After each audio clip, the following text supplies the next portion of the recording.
Hey you guys, it's Moonlander back again with a horror movie review. And today we're looking at a new movie called Daniel Isn't Real. What I could do. When you painted me, you saw a shadow. What did he look like? He's weak. He's lonely. And he's nothing without me.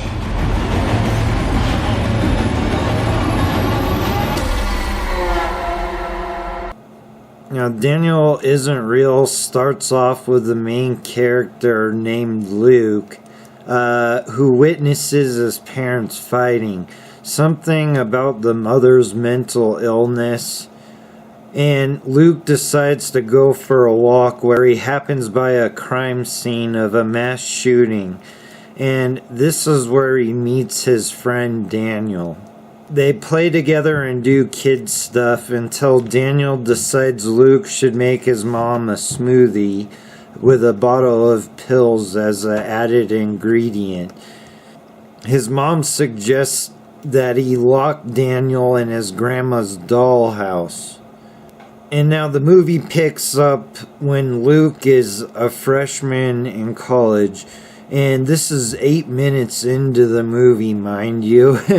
And now his mom is in a terrible mental condition. And he goes to a house party and sees creatures that aren't there.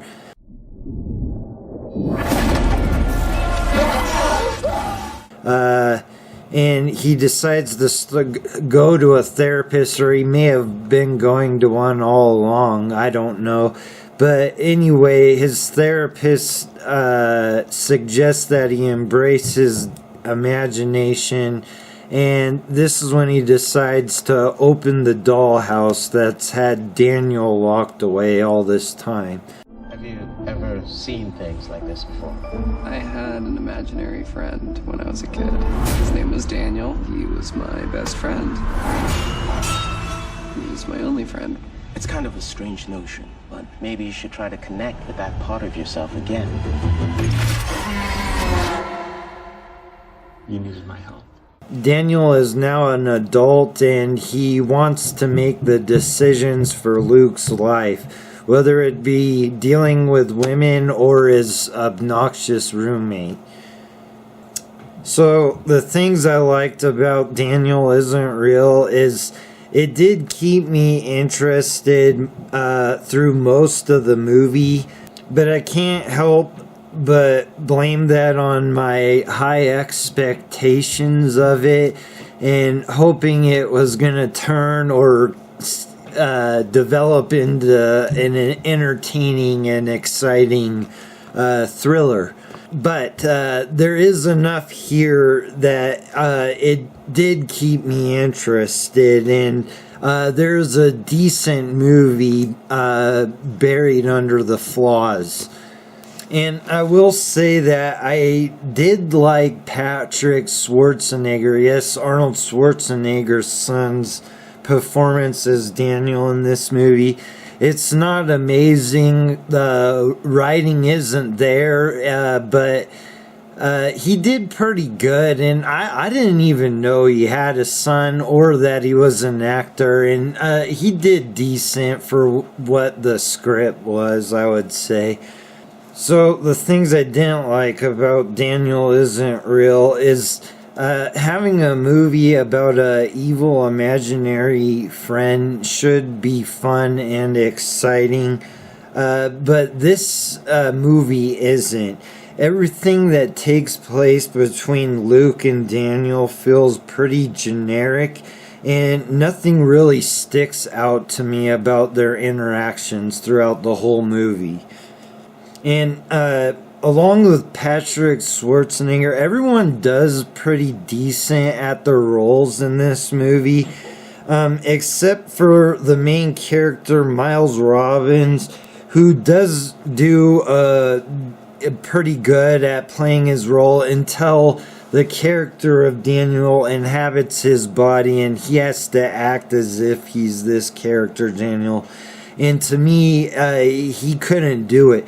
And it really was just making me cringe to watch him try. And while it is good, there are practical effects in Daniel Isn't Real. They're few and far in between, and really when they are there, you never get a good look at them. They're always quick cuts, and maybe they had to do that, I don't know. But yeah, so overall, I mean, if you're not gonna really show it, why bother? And I will also say that the last 30 minutes or so of the movie I have found to be aggravating. So the movie ends up being more of, like, I guess, supernatural than about a mental disorder, which would be alright if it was done with a comprehensible concept. I have no idea what Daniel was supposed to be other than, as he stated, a traveler searching for a home.